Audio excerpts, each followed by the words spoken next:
The marble floors of Grupo Castillo headquarters still echoed with the same hollow sound I remembered from childhood. Standing in the lobby after 5 years felt surreal. It was like stepping into an old photograph where everything looked the same but felt completely different. I adjusted my tailored navy suit. A far cry from the hand-me-downs I used to wear when my father first married Valeria Castillo, making her son Alejandro my unwanted stepbrother. Now at 32 I was returning not as Elena Vargas the awkward stepdaughter but as someone else entirely. Miss Vargas. The receptionist looked up, confusion crossing her face. I don't see you on the list for today's annual board meeting. Check again. I smiled. I should be there. Alejandro's voice carried across the lobby, dripping with the same arrogance he'd perfected since prep school. Is there a problem here? He looked exactly as I remembered. Expensive suit, perfectly styled hair, and that smug expression that came from being the Castillo heir apparent. His steps faltered slightly when he recognized me. Elena, he recovered quickly, sneering. What an unexpected surprise. Come to beg for another job? The memory stung. 5 years ago, when father passed suddenly, Alejandro had orchestrated my removal from the company. Budget cuts, he'd called it, though everyone knew the truth. The stepdaughter didn't fit into Valeria and Alejandro's vision for Grupo Castillo. Actually, I kept my voice steady. I'm here for the board meeting. Alejandro laughed, the sound echoing off the marble. The board meeting? That's precious. Sorry sis, but this is for shareholders only. He moved to block the elevator. Why don't you run along and play entrepreneur somewhere else? If only he knew what I'd been doing these past 5 years. While they thought I was failing at starting my own business, I'd been executing the plan father had set in motion long before his passing. Mr. Castillo, the receptionist interrupted timidly. There is a listing. It just came through. Miss Vargas is listed.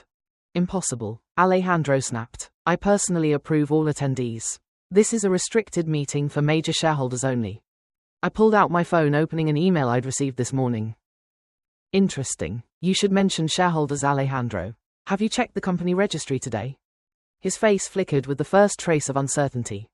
What are you talking about? Maybe we should discuss this upstairs, I suggested. The board is waiting after all. This is ridiculous. He blocked my path. Security. Valeria emerged from the elevator, her expression souring when she saw me. What is she doing here? Mother, I'm handling it, Alejandro assured her. I checked my watch. It's 9:58. The meeting starts in 2 minutes. Shall we discuss this here in the lobby, or would you prefer to maintain some dignity and take this upstairs? Valeria's perfectly styled hair couldn't hide her twitching eye, a tell I remembered well from childhood. She knew something was wrong. Let her up, Valeria said finally. We'll deal with this disruption properly. As we rode up in the elevator, I thought about father's last words to me. Be patient, Elena. Everything is in place. Just wait for the right moment. The right moment had finally arrived. The boardroom looked exactly as I remembered. Floor-to-ceiling windows, massive mahogany table, and 12 of the city's most powerful executives waiting expectantly. Their expressions ranged from confusion to curiosity as I walked in behind Alejandro and Valeria. This is a closed meeting, Alejandro announced loudly. Security will be here shortly to escort her out. Actually, I interrupted. I believe this is exactly where I'm supposed to be. After all, I smiled, watching Valeria's face. A majority shareholder should attend these meetings, don't you think? The room went silent. Alejandro's sneer froze on his face. Sometimes the best revenge isn't just showing up. It's showing up with receipts. The boardroom's tension could have been cut with a knife as I calmly took a seat at the far end of the table. Alejandro remained standing, his face fluctuating between shades of red and white. This is absurd. Valeria finally broke the silence, her manicured hands gripping the back of her chair. Alejandro, call legal immediately. I opened my briefcase, removing a thick folder embossed with the company logo. Already done. Your legal team received all the documentation an hour ago. I believe Mr. Harrison should be arriving right about now. The boardroom door opened and Thomas Harrison, Grupo Castillo's longtime legal counsel, walked in. His expression was grave as he nodded to me. The documents are legitimate, he announced, causing a ripple of whispers around the table. Over the past 5 years, through a series of carefully structured investments and proxy holdings, Miss Vargas has acquired controlling interest in Grupo Castillo. Alejandro slammed his hand on the table. That's impossible. We would have known. Every major share transaction requires board approval. Unless, I smiled, those shares were acquired through multiple shell companies, each purchasing just under the reporting threshold. Companies that as of this morning transferred all holdings to Vargas Global Investments. Valeria sank into her chair, her perfectly composed facade cracking. How much? 75%, I stated clearly, watching their faces. Which makes me effective immediately the majority shareholder of Grupo Castillo. The board members shifted uncomfortably. These weren't just any executives. They were Valeria's carefully chosen allies, each owing their position to her influence.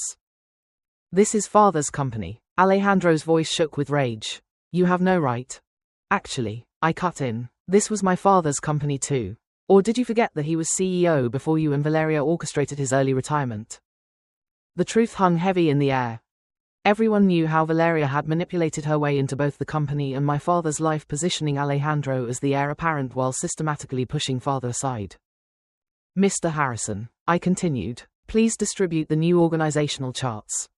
As the documents circulated, Alejandro's face grew increasingly pale. The restructuring plan was comprehensive. New board members, new management structure, and most importantly, new ownership. You can't do this, Valeria whispered, but her voice lacked conviction. Can't I? I pulled up the company's financial records on the screen. Shall we discuss the creative accounting that's been happening under your leadership? The offshore accounts, the mysterious consulting fees to shell companies owned by your brother. Several board members suddenly found their phones fascinating, avoiding Valeria's desperate glances. Or perhaps, I continued, we should talk about what really happened to my father's shares after his passing. The ones that supposedly were sold to cover estate taxes. Alejandro's hand trembled as he reached for his water glass. He knew exactly what I was referring to. The manipulated transfer records. Those transactions were all legal. He managed. Were they? I raised an eyebrow. The authorities might disagree. In fact, they're very interested in reviewing everything that's happened here over the past 7 years. The threat hung in the air like smoke. Valeria's carefully constructed empire was beginning to crumble, and everyone in the room knew it. The choice is simple, I stated, standing to address the board. Either we handle this transition professionally, or we can let federal investigators handle it. Your decision. As if on cue, my phone buzzed. A text from my team downstairs. Everything was in place for what came next. You have 5 minutes to decide, I announced. Choose carefully. The clock on the wall ticked loudly as Valeria and Alejandro exchanged panicked looks. They had no idea that this was just the beginning. The next hour unfolded like a carefully orchestrated symphony of corporate justice. As my team of auditors and security personnel secured the building's key offices, I laid out the extent of my investigation into Grupo Castillo's operations. 7 years of systematic irregularities, I announced, clicking through presentation slides. Unauthorized share transfers, manipulated board votes, and of course the mysterious circumstances surrounding my father's passing. Alejandro's face went from red to ashen. You can't prove anything. Actually, I interrupted, pulling up an email chain on the screen. I can prove everything, including your late-night meeting with father the day before his sudden passing. Valeria stood up so quickly her chair toppled backward. You're making accusations without evidence. Without what? Evidence? I clicked to the next slide. Security footage appeared showing Alejandro entering father's office that night. The cameras you thought were disabled still recorded to a backup server. Interesting conversation you had with him, Alejandro. Especially the part about stepping down or facing consequences. The board members were now openly staring at Alejandro, who had begun to sweat visibly. That's not. I didn't, he stammered. The authorities have been very interested in reviewing this footage. I continued calmly, along with the toxicology report I had run on samples from father's last medical exam. Fascinating what modern testing can detect even years later. Valeria's perfectly maintained composure finally cracked. You little. Mrs. Castillo, Thomas Harrison interrupted sharply. I strongly advise against any further comments without legal counsel present. I smiled, thinking of all the nights I'd spent building this case, gathering evidence, waiting for the perfect moment. Speaking of legal counsel, the federal agents in the lobby would like to have a discussion about certain offshore transactions. The room erupted into chaos. Board members rushed to distance themselves from Valeria and Alejandro, suddenly eager to cooperate fully with any investigation. This isn't just about ownership, I announced over the commotion. This is about justice. For my father, for the employees you've exploited, for every investor you've wronged. My phone buzzed. A message from security. The federal agents are ready, Miss Vargas. Alejandro made a desperate lunge for the door, but my security team was faster. As he was escorted out, I caught a glimpse of the scared little boy behind the corporate facade. The one who'd always known this day might come. Valeria remained frozen in her chair, her perfect world crumbling around her. You planned this, she whispered. All these years, I replied coldly. I learned from the best. You taught me how to play the long game. Remember all those lessons about patience and positioning. The board members who remained were now looking at me with a mixture of fear and respect. They'd witnessed not just a takeover but the dismantling of an entire corrupt regime. As of this moment, I addressed them. Grupo Castillo is under new management. Those who cooperate with the investigation will be treated fairly. Those who don't will face the consequences. Outside the boardroom windows, police lights flashed in the growing dusk.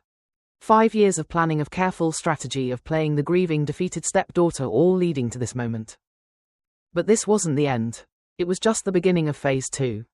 The next few weeks transformed Grupo Castillo from the ground up. The media called it the Vargas Revolution, a complete corporate restructuring that sent shockwaves through the business world. But for me it was something more personal.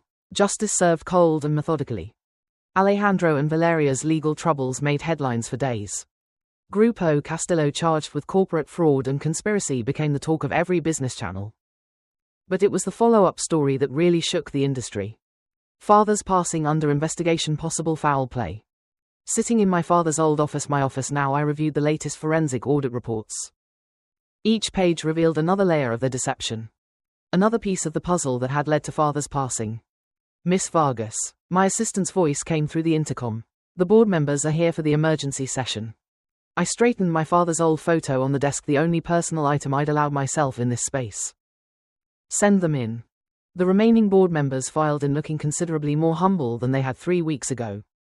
Amazing how federal investigations could change people's attitudes. Thank you for coming. I began, noting how they now hung on every word.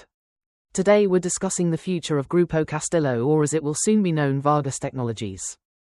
A murmur rippled through the room at the name change. Symbolic, yes, but necessary. The preliminary investigation has revealed that many of you were aware of Alejandro and Valeria's activities. I continued, watching their faces pale. Some of you even assisted them. Miss Vargas, one of them started. We were under tremendous pressure. Save it. I cut him off. I'm not interested in excuses. I'm interested in solutions. Each of you has until the end of the day to submit your resignations or evidence of your cooperation with the federal investigation. Choose wisely. As they shuffled out, my phone buzzed with a text from the facility where Alejandro was being held. Your stepbrother is requesting a meeting. I declined. Some conversations weren't worth having. Later that evening, as I reviewed the company's new direction with my team, Thomas Harrison entered with another set of documents. The results are conclusive, he said quietly. Your father was a victim of deliberate harm. They've added serious charges. I nodded, feeling a weight lift that I'd carried for 7 years. And Valeria, cracked under questioning this morning, blamed everything on Alejandro. Of course she had. Valeria Castillo had always been a survivor, willing to sacrifice anyone, even her own son, to save herself. The next morning I called an all-company meeting in the main auditorium. Every employee from executives to maintenance staff gathered to hear the new direction. Grupo Castillo was built on my father's principles of innovation and integrity. I began. Principles that were betrayed by those who put greed above ethics. Today we return to those values. I announced the changes: improved employee benefits, ethical business practices, and a profit-sharing program that made everyone stakeholders in our success. But most importantly, I concluded we're establishing the Javier Castillo Foundation for Corporate Ethics, funded by the recovered offshore accounts. Its first mission, investigating suspicious activities in corporate America. The applause was deafening. That evening, as I prepared to leave, I found an old photo album in Father's desk. Inside was a picture of us at my college graduation, both smiling before Valeria and Alejandro had entered our lives. You were right, Dad, I whispered. Patient revenge is the sweetest kind. My phone buzzed. Valeria's lawyer this time. She was offering to testify against Alejandro in exchange for leniency. No deal, I texted back. Let them destroy each other, just as they tried to destroy my father's legacy. The city lights twinkled outside my office window as I reviewed tomorrow's agenda board: restructuring, ethical compliance programs, and the launch of our new technology division. Alejandro had once sneered that the board meeting was for shareholders only. He never imagined that his stepsister would end up owning not just the shares but the entire game. Sometimes the best revenge isn't just taking back what's yours. It's building something better from the ashes of what they destroyed. Thank you for listening to today's story. Don't forget to like, share, and subscribe to support the channel. See you in the next story.